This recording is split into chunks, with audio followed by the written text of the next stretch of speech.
Have injury rates higher than football players, and yet, according to a recent court ruling, college cheerleaders are not athletes. News 3's Denise Feidel joins me this morning. And Denise, that really hasn't stopped UNLV from calling them student athletes. Yeah, and it really puts them out ahead of a lot of universities who have not done this. What happened several years ago, they took cheerleading from under the marketing department and they moved them to the athletic department. And while they can't officially call it a sport, they say it's because what these rebels do deserves major athletic attention.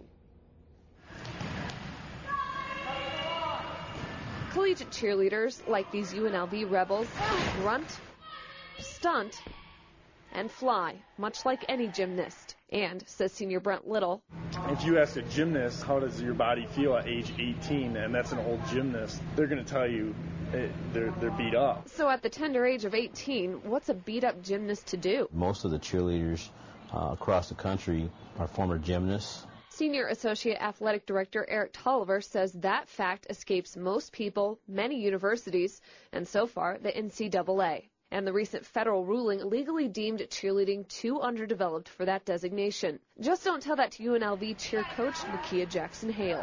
I don't think that the judge was educated enough to make the decision that he did.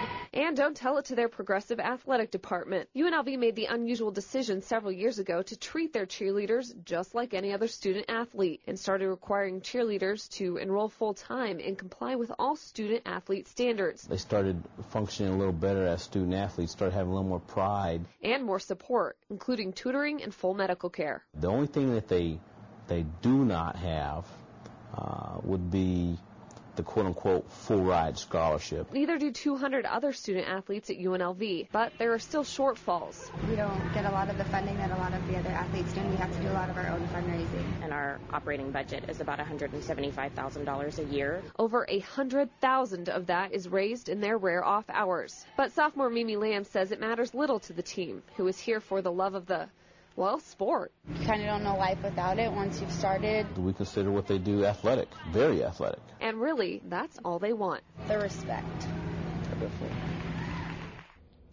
So if they essentially function as a sport at UNLV, what does it mean to not technically qualify as a sport? Well, it boils down to this. Their gender numbers can't be counted under Title IX rules. And actually, I was talking to Tolliver. I hadn't considered this, Maria, but he says a lot of universities out there were watching that Quinnipiac case and really hoping that they were going to be able to count those numbers eventually under Title IX. And why is that? Well, here's how Title IX works. I hadn't really realized this until I talked to Tolliver, but he explained it like this. It's actually based on the number of men and women enrolled in college. And the athletic money has to go to men and women in a similar ratio. These days you have a lot more women going to college, and then more men's athletic programs are getting cut to make those numbers match up. And at UNLV, that divide grows actually by about 1 to 2% a year. So if they and other universities could count these female-dominated cheer squads, that would satisfy a lot of those gender equality requirements and then maybe actually preserve some of those male teams. This is definitely an interesting piece here in conversation. And you're mentioning the team actually has about 30 members. Do you know how many men are actually on UNLV's team? It's a very small percentage. I would say maybe 5 to 10% of them are male, but it's definitely a female-dominated sport. And I'll give you an example, Maria, of those numbers and how they boil out. There is a women's track team, but there is no men's track team. That's interesting. And if you talk to a lot of female athletes out there, they really wish that they had male counterparts because it helps with some of that camaraderie. And I have to say that I definitely consider it a sport, what they do out there. So it's amazing. You saw that video. Yeah, exactly.